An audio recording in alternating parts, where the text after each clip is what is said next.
నీటిపారుదల శాఖలో ఇద్దరు ఇంజనీర్ ఇన్ చీఫ్లపై ప్రభుత్వం వేటు వేసింది. ఈఎన్సీ మురళీధర్ను రాజీనామా చేయాలని ఆదేశించింది. కాళేశ్వరం ఎత్తిపోతుల ఈఎన్సీ వెంకటేశ్వర్లను సర్వీస్ నుంచి తొలగిస్తూ నిర్ణయం తీసుకుంది. వెంకటేశ్వర్లను సర్వీస్ నుంచి తొలగిస్తూ నీటిపారుదల శాఖ కార్యదర్శి రాహుల్ బొజ్జా ఆదేశాలు జారీ చేశారు. మేడిగడ్డ బ్యారేజ్ కుంగుబాటుపై విజిలెన్స్ విచారణ, కృష్ణా బోర్డు పరిధిలోకి ప్రాజెక్టుల అంశం వివాదంగా మారడం, సాగునీటి రంగంపై అసెంబ్లీలో ప్రభుత్వం శ్వేతపత్రం ప్రవేశపెట్టనున్న నేపథ్యంలో బడ్జెట్ సమావేశాలకు ఒక రోజు ముందు ఇద్దరు ఈఎన్సీలను తప్పించడం ప్రాధాన్యం సంతరించుకుంది. ఇద్దరు ఈఎన్సీలపై చర్యలు తీసుకోవాలని ముఖ్యమంత్రి రేవంత్ రెడ్డి ఆదేశించినట్లు తెలిసింది.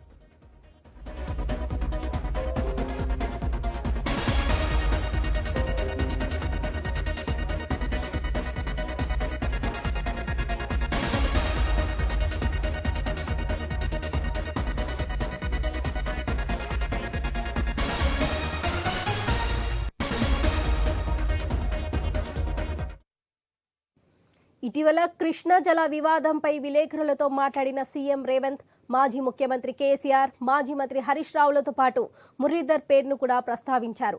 అసెంబ్లీలో కాళేశ్వరం, కృష్ణా జలాల అంశం ప్రధాన చర్చనీయాంశం కానున్న నేపథ్యంలో ఇద్దరిని తొలగించడం నీటిపారుదల శాఖలో చర్చనీయాంశంగా మారింది. నీటిపారుదల శాఖ ఇంజనీర్ ఇన్ చీఫ్గా 2013లో పదవీ విరమణ చేసిన మురళీధర్ సర్వీస్ను అప్పటి ప్రభుత్వం పొడిగించింది. తెలంగాణ ప్రభుత్వం అధికారంలోకి వచ్చిన తర్వాత కూడా ఆయన సర్వీస్ను పొడిగిస్తూ వచ్చింది. దశాబ్ద కాలానికి పైగా ఆయన సర్వీస్ ఎక్స్టెన్షన్లో ఉన్నారు. కాంగ్రెస్ ప్రభుత్వం అధికారంలోకి వచ్చిన తర్వాత సర్వీస్ పొడిగింపులో ఉన్న వారి వివరాలను కోరినా ఎవరినీ తొలగించలేదు. ఇంజనీరింగ్ ఇన్ చీఫ్గా కొత్త ప్రభుత్వంలోని సమీక్షలో ఇతర అంశాల్లో చురుగ్గా పాల్గొన్నారు.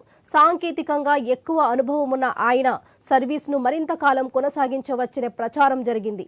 బడ్జెట్ అసెంబ్లీలో ప్రవేశపెట్టే శ్వేతపత్రం తయారీలో నిమగ్నమై ఉన్న ఆయన బుధవారం సాయంత్రం మంత్రి ఉత్తమ్ వద్ద జరిగిన సమావేశంలో పాల్గొన్నారు.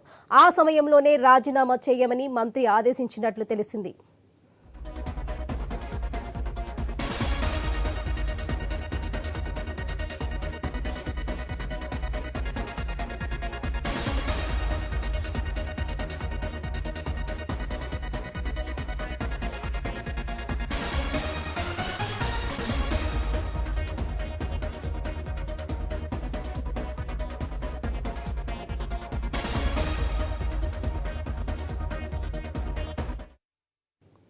నీటిపారుదల శాఖలో కీలకమైన ఇంజనీరింగ్ ఇన్ చీఫ్ పదవికి కొత్తగా ఎవరిని నియమిస్తారనే అంశంపై చర్చ మొదలైంది.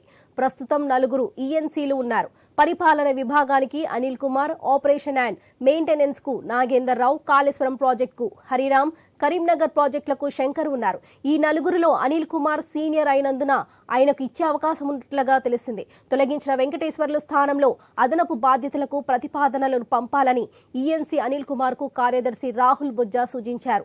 ఈఎన్సీ పదోన్నతి కోసం ఎదురు చూస్తున్న జి శ్రీనివాస్ రెడ్డి పేరును కూడా వెంకటేశ్వర్లు స్థానంలో పరిశీలిస్తున్నట్లుగా తెలిసింది.